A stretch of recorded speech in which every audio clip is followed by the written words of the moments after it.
The night the stars fell from the sky was the night my world shattered. I remember the scent of jasmine on the warm evening air, a scent that now makes my stomach churn. I was Princess Siana, heir to the throne of a kingdom that shimmered like a jewel under the African sun. My laughter used to echo through the palace corridors, light and carefree. Now silence is my only companion. My father, the king, was a man of great strength and even greater kindness. His voice was a low, comforting rumble, his hand always steady on my shoulder. His most trusted advisor, the hand of the king, was a man I called uncle, a man whose son, Dylan, was my shadow, my protector, my first and only friend, Dylan. Even now his name is a forbidden prayer on my lips. He was the captain of the king's guard, a mountain of a man forged from loyalty and steel. His presence was a fortress, his gaze a silent promise to keep me safe. I had loved him since we were children. A secret I held tight in my heart, a treasure I thought would one day be mine to claim.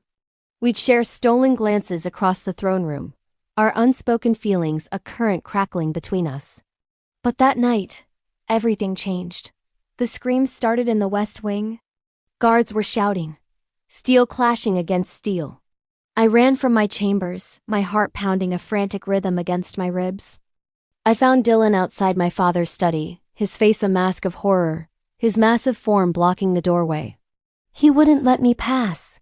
He just held me, his arms like iron bands, his body trembling as he whispered, "Don't look, Siana, please don't look." But I had to. Peeking past his shoulder, I saw it. My father, the king, lying motionless on the Persian rug. And standing over him, a bloodied sword in his hand, was the man I called Uncle Dylan's father. Betrayal is a cold, sharp thing.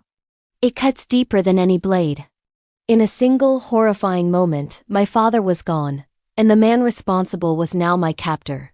He declared himself the new regent, his eyes gleaming with a chilling ambition I'd never seen before. He moved me from my royal suites to a gilded cage at the top of the North Tower. He brought me silks and jewels, telling me I would be his bride, that our union would stabilize the kingdom. He saw me not as a grieving daughter, but as a political pawn, a symbol to legitimize his bloody coup. My days became a blur of suffocating grief and quiet rage. The woman who once walked with her head held high, whose spirit was as vibrant as her kingdom, was now a ghost haunting her own home. The rich, deep brown of my skin felt pale, my curls lacked their usual life, and my eyes, which once sparkled, were now dull with unshed tears. I was a prisoner in my own palace. My only link to the world I once knew was Dylan. His father, the usurper, assigned him to be my personal guard. A cruel twist of fate, or a calculated move to break us both. Dylan, torn between his duty to his father and the unspoken love in his heart. I saw the war raging within him every time he looked at me. His intense, dark eyes were filled with a pain that mirrored my own. He was the son of my father's murderer, yet he was also the man whose gaze still held the promise of protection. We existed in a state of tense silence. He would stand guard outside my door, a stoic statue of muscle and sorrow. I would sit by the window, staring out at the kingdom that was stolen from me. How could I love the son of the man who destroyed my life? How could I hate him when his presence was the only thing keeping me from completely falling apart? One evening he broke the silence. He entered my room, carrying a tray of untouched food. He knelt before me, his massive frame seeming to shrink under the weight of his guilt. "Siana," he said, his voice a low, gravelly whisper. I didn't know. I swear on my life, I didn't know what he was planning. I looked at him, at the genuine anguish etched onto his strong features. For the first time in weeks, a flicker of something other than despair stirred within me. I wanted to believe him. I needed to believe him. "He's your father, Dylan. He is the man who raised me," he corrected, his voice tight. "But your father, he was my king. And you are my queen." His words hung in the air, a dangerous, beautiful confession. In that moment, the wall between us crumbled.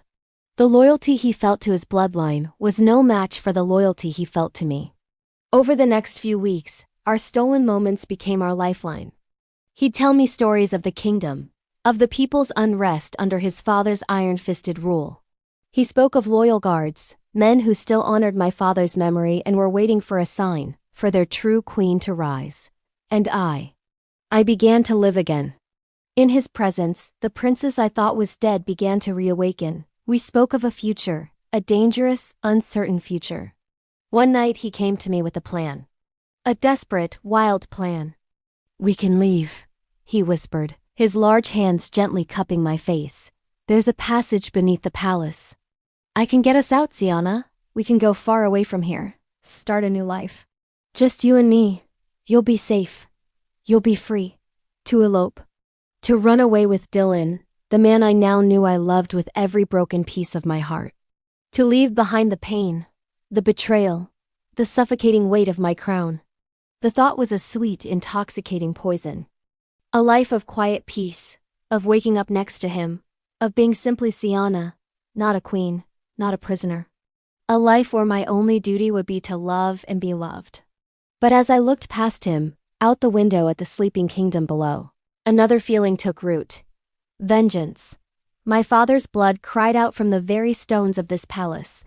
My people were suffering under a tyrant. They needed their queen. Staying meant fighting. It meant embracing the path of war and retribution. It meant avenging my family and reclaiming my birthright. It meant sending the man I love into a battle against his own father, a battle he might not survive. Dylan saw the conflict in my eyes. "What is it?" he asked softly. I took a deep breath, the air tasting of both freedom and duty. I looked from his hopeful, loving face to the kingdom that was mine to protect. Two paths stretched before me, each demanding an impossible sacrifice. Flee and find personal happiness in exile, abandoning my people to their fate. Or stay, fight, and risk losing the only love I have ever known in a war for justice and revenge. My heart was torn in two. Elope with the man I love, or stay and become the queen my kingdom needs. The choice was mine, and mine alone. And I knew, whichever path I chose, the princess who laughed in the jasmine-scented gardens was gone forever. In her place stood a woman, a lover, and a queen, about to make a decision that would define not just her own destiny, but the fate of a nation. Thank you for watching. If you enjoyed this story, please like, share, and subscribe for more tales of love, loss, and difficult choices. Follow us for the next chapter in Siana's journey.